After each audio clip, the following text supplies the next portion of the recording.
நீங்க தான் எல்லாத்துக்கும் காரணம். கணவனை பிரிந்து தாய் வீட்டில் இருந்த மனைவி, மாமியாரை கொலை செய்த மருமகன். நமது சேனல்ல பார்த்தீங்கன்னா, தினமும் பல்வேறு விதமான கிரைம் வீடியோக்களை அப்லோட் பண்ணிட்டு வந்துட்டு இருக்கோம். இது போன்ற வீடியோவ நீங்களும் பார்க்கணும்னு நினைச்சீங்கன்னா, மறக்காம சேனல சப்ஸ்கிரைப் பண்ணுங்க. பெல் ஐகான கிளிக் பண்ணுங்க. அப்பதான் நம்ம போடக்கூடிய வீடியோ உங்களுக்கு நோட்டிஃபிகேஷனா உடனுக்குடன் வரும். தேனி மாவட்டம் கூடலூர் பகுதியைச் சேர்ந்தவர்கள் கொடியரசன், பூங்கொடி. இந்த தம்பதியருக்கு பார்த்தீங்கன்னா, நதியா என்ற மகளும் இருக்காங்க. நதியாவிற்கு கடந்த சில ஆண்டுகளுக்கு முன்னாடி கவுண்டன்பட்டியைச் சேர்ந்த சுருளி என்பவருக்கு பெற்றோர்கள் திருமணம் செய்து வச்சிருக்காங்க.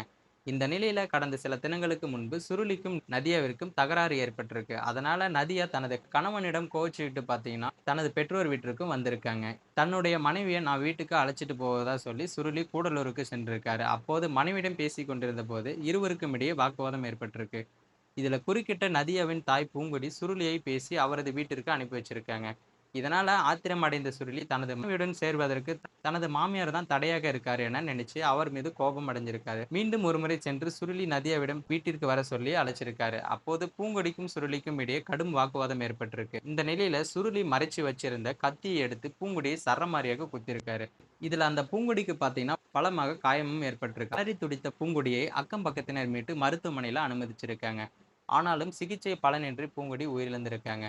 இந்த தகவலை அறிந்த போலீசார் உடலை கைப்பற்றி பிரேத பரிசோதனைக்கும் அனுப்பி வச்சிருக்காங்க. மேலும் சுருளி மீது வழக்கு பதிவு செய்து தப்பிச் சென்றவரை தேடியும் வருகிறாங்க. மருமகனே மாமியாரை கத்தியால் குத்தி கொலை செய்யப்பட்ட சம்பவம் பார்த்தீங்கன்னா அப்பகுதியில் பரபரப்பை ஏற்படுத்தியிருக்கு.